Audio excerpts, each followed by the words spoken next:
Hi guys, Dr. Joel Parker here with Veterinary Practice Solutions and Mr. Dylan Byrne on the camera. How you doing? Great. Welcome to Whiteboard Wednesdays. Thanks for coming back.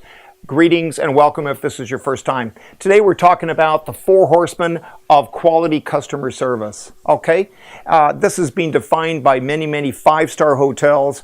I've been recently reading a book called 5 Stars from Good to Great on the power of good communication and how this binds everything together in a practice and a business. And there's a hotel in Hawaii that has consistently been 5 stars, and I'm going to talk about some of the things they do here. First off, what they do is that they always learn the customers' names. Names in plural, both partners' names and all the kids' names and so forth. So they pride themselves using memory tricks. One of the tricks that I do is that I like to compare a name to another person. Like, for example, if I met a veterinarian named Bradley, then I would think of Bradley Cooper, the actor, so that the next time I see him, I'd go, hey, Bradley. So little memory tricks like that can help you remember customers' names.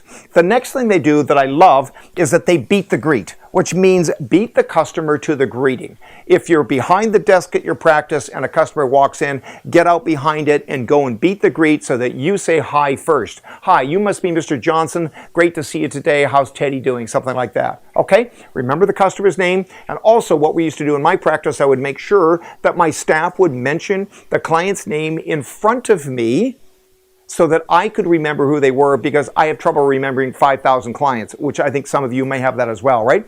So train your staff to mention the client's name in front of you so you can say, hey, Bob, how's it going? Have them beat the greet, or if you're the first one up there, beat the greet. Thirdly here, learn to anticipate needs. Clients' needs, for example, some of these big 60-pound bags of dog food, and there's a little old lady that's going to be lugging this out. Listen, don't even let her do it. Just, make sure you have staff up there. Say, Mrs. Brown, just have a seat. I'm going to have John here come and take that food out of the car for you. Anticipate their needs. And then finally, what the hotel got into were daily storytelling amongst the staff on how they delivered an above and beyond expected performance, giving examples of superb customer service. And I think that's where companies like Nordstrom's have shone so well throughout the years, is that their stories of over-the-top, unexpected, surprisingly out of the blue good customer service are shared by so many. So be that company, be that practice that delivers a 5-star performance and starts to get those great reputations, those great reviews. So wrapping up here, guys, action steps, the 4 horsemen of great customer service. Number 1, remember the client's name. Beat the greet, get out from behind the counter. Pick up that phone on the first or second ring. Don't let it go to the dreadful answering machine. Okay.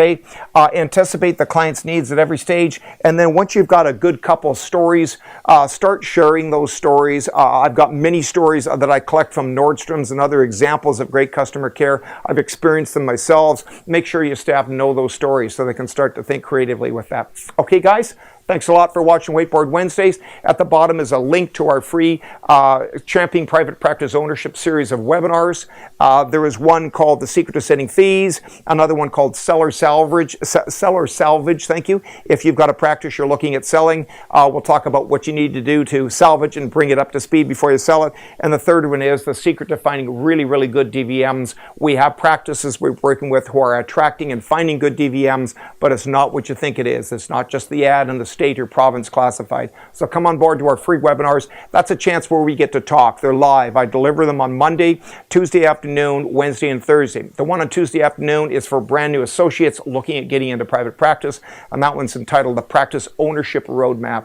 Okay, guys, hope to see you on. Thanks for watching. Dylan, thanks for your camera work, and we'll see you next time.